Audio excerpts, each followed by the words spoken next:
I found I liked being on stage. It's really compelling. I mean, when you get a bunch of strangers to laugh at your ideas, it makes you feel good. There's probably, I'm sure books have been written about some sick, twisted relationship with my great-grandmother or something, but it makes you feel good when you make people laugh. And also, I was brought up with a lot of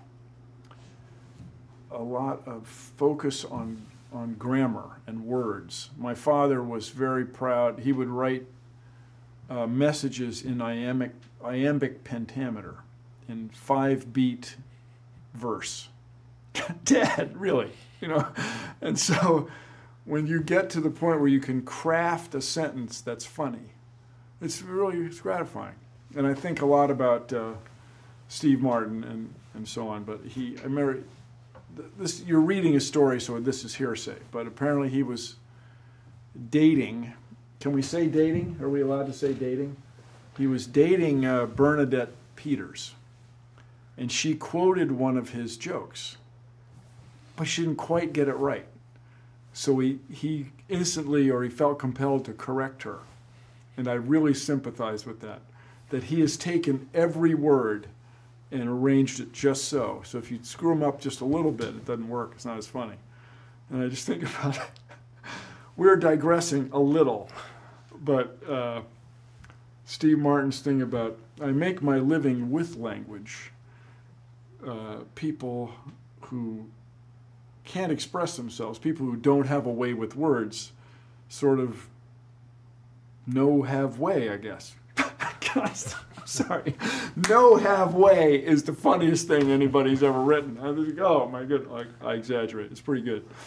And it just takes discipline. If you don't say have way, it's not good. All right. So I started submitting jokes.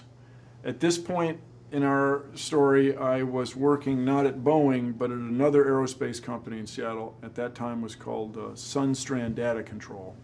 Now it's Honeywell, the people who make navigation systems for airplanes.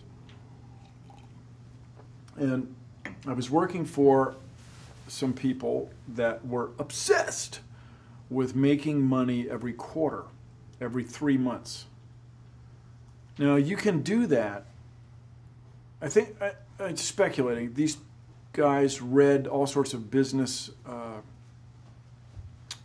advice books. They might have had MBAs. They may have been going back to school to get masters in business administration.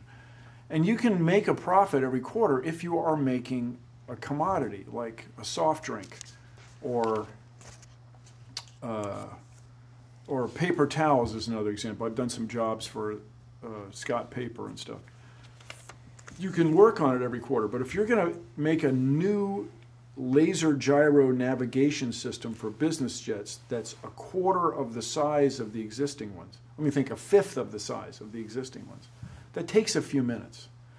And so I just thought they were just spinning their wheels, sending everybody in a circle. And this was all the rage in U.S. business, to have this go-getter approach and so on. And so I just decided that what we really needed to do was affect the future.